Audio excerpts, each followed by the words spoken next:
So here, I want to introduce you to the concept of a chemical potential. Now let's consider a container with a number of atoms Ni. Gibbs free energy in this case can be written as a function of temperature, pressure, number of atoms of component 1, number of atoms of component 2, all the way to number of atoms of component I. Now let's consider the case of adding a small amount of Ni into the system. Let's call it dNi. This will usually result in an infinitesimally small change of temperature, pressure, and number of atoms of the other components. Hence, we can express the change in Gibbs free energy when dNi is added as this following partial differential equation.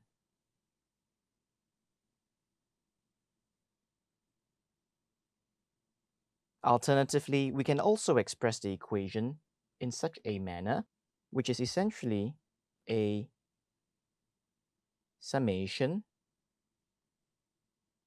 of all changes related to Gibbs free energy.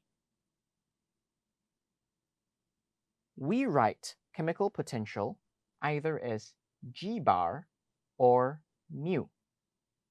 This is a classic expression for chemical potential, and chemical potential is essentially the rate of change of free energy with respect to the change in a number of atoms. So that is the change in, for instance, Gibbs free energy in relation to the change in number of atoms. Now, chemical potentials are also called the partial molar Gibbs free energy. What does this mean? Let's first examine a single component solution. Now, as I add atom A to an entire mixture full of atom A, what we tend to see is this.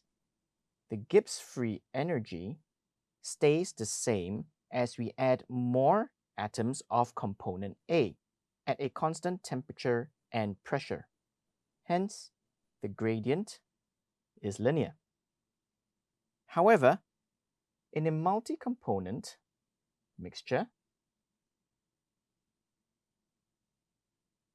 where we've got atom A and atom B being added to a mixture of atom A plus B, we tend to find that the slope is no longer linear and changes in proportion to the addition of either A or B.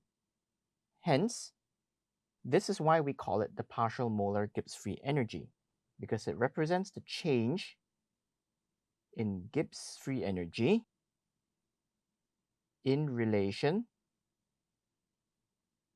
to a single component A. And we can express that as G bar A. And we can say the same for partial molar volume and partial molar enthalpy. So, for instance, in a single component mixture, the addition of more atoms would result in a linear change in volume at constant temperature and pressure. However, in a multi-component system, the change in volume is not linear, and we can express this as a change in Gibbs free energy in relation to the addition of component A, and we can call that V bar A.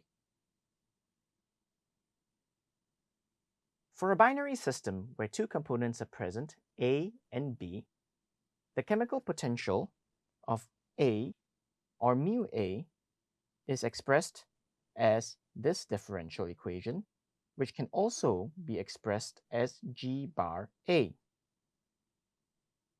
This diagram over here just tries to illustrate a little bit about what happens when we add an infinitesimally small amount of A into a solution containing B. Now, mu A is also called the partial molar free energy of component A. In a single component system, the partial molar Gibbs free energy is the same as the molar Gibbs free energy. Why? Because there's only a single component.